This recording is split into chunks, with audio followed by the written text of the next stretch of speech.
امریکا د ډیورنټ پورې غاړې ته پراخې اډې جوړول پیل کړي. روسي رسنۍ وایي دا اسناد ترلاسه کړي دي چې ښایي امریکایان له پاکستانیانو سره په ګډه ډیورنټ کرښې ته بیخي څیرمه د کرښې پورې غاړې لوی پوځي اډې جوړوي. امریکایانو او پاکستانیانو ډیورنټ ته څیرمه له شیلوازان نیولې تر منګل او پوجا سیمو کې د دغو اډو په جوړولو اخته دي. د ځاځیاریوب ولسوال کپټان اخلاص ویلي دي چې د سیمې خلک هره ورځ هغه څرخي الوتکې ویني چې ډیورنټ ته نږدې له سهاره تر ماښامه ښکته کیږي او پورته کیږي. د سیمې خلک وایي دغه الوتکې نویو جوړیدونکو پوځي اډو ته سامانونه راوړي. اخلاص وایي د کشفي او افراطي راپورونو او د سیمې د خلکو د معلوماتو په اساس دغه اډې د ډیورنټ کرښې د صفري نقطې په 7 تر 8 کیلومتره کې جوړیږي او هر اډې ته د ورځې لاس هلیکوپټر ځي او راځي.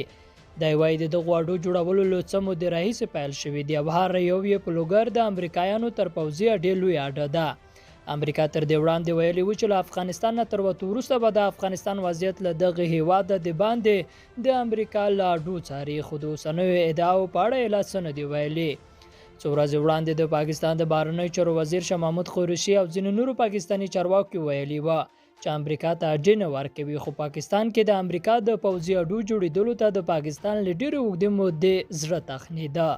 ځینې په دې باور دي چې پاکستان له افغانستان څخه د امریکایي سرتیرو ایستو ته هم په همدې خاطر په زړه کې ګوړې ماتولې چې پوځي اډې به په پاکستان کې جوړې کړي. دا چې طالبان اوس په پاکستان کې جګړه اعلانوي کنه څوک څه نشي ویلی. امریکا تر دې مخکې د افغانستان په شمالي اړخ ته د منځنۍ اسیا هیوادونو ته هم د اډو ویلي ول، خو دغو هیوادونو راټ جواب ورکړ ځکه نه یې غوښتل له خاورې په افغانستان کې لاس ووهل شي. لیدونکو له ملته مننه، ښې چارې.